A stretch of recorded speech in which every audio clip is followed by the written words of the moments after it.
Disney Plus has done more damage than you could possibly imagine.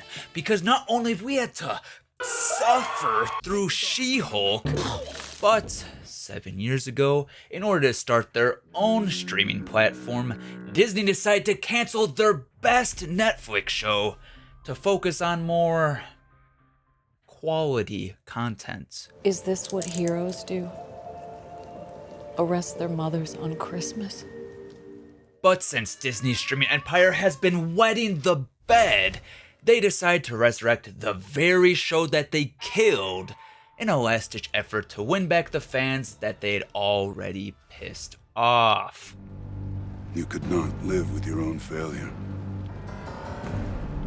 Where did that bring you?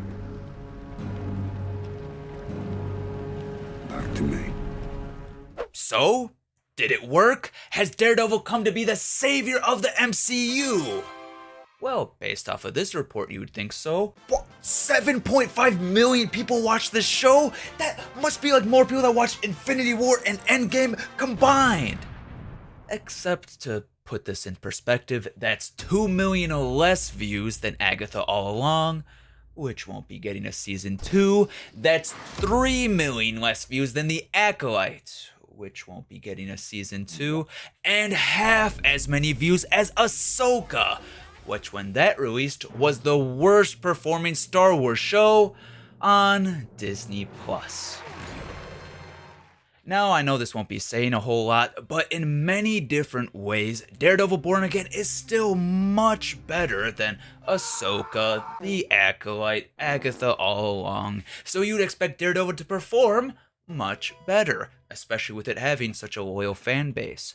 But the explanation for its terrible viewership can predominantly be attributed to Disney eviscerating the Marvel brand. So no consumer has any faith at all that Disney could recreate what Netflix did a decade ago. Because just think about Disney's track record. What was the last time we saw Kingpin crying as Native American goddesses healed him of his childhood trauma? What was the last time we saw Daredevil? Oh, you know, just getting emasculated by She-Hulk. I smash fourth walls and bad endings, and sometimes Matt Murdock. And now, even with all the stupidity surrounding Disney Plus, there was still a sliver of hope that Daredevil Born Again would be pretty good. And that is because the show was pitched as a return to form. Except, I believe that the best way to describe Daredevil Born Again would be as a wolf's poop in sheep's clothing.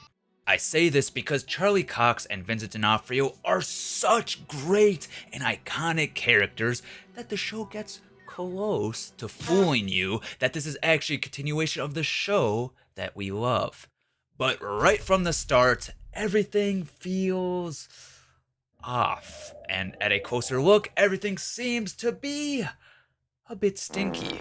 Because Daredevil has become most well known for its practical stunt choreography, but now you see an incredibly fake CGI Daredevil flying around like a flumpy rubber Spider-Man. And not only that, but 5 minutes into the show, you get a main character killed off without any setup, or maybe more importantly, satisfying repercussions. And this is particularly egregious as Daredevil was built upon Matt having long introspection. The characterization was so strong because we got to see Matt's inner turmoil of battling with his faith and his guilt over being a vigilante.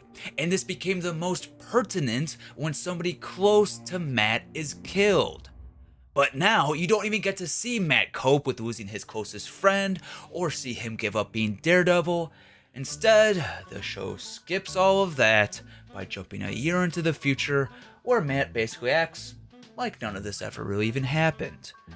And not only that, but the whole show is built upon Wilson Fisk running for mayor, which doesn't really make any sense and is not justified. Not only is it a stretch that Fisk, the man charged with countless murders of police officers and journalists, the man who was so hated that him being released under house arrest sent New York into an uproar, that man would now be elected mayor, but the show doesn't even spend any time explaining how he was able to pull that off.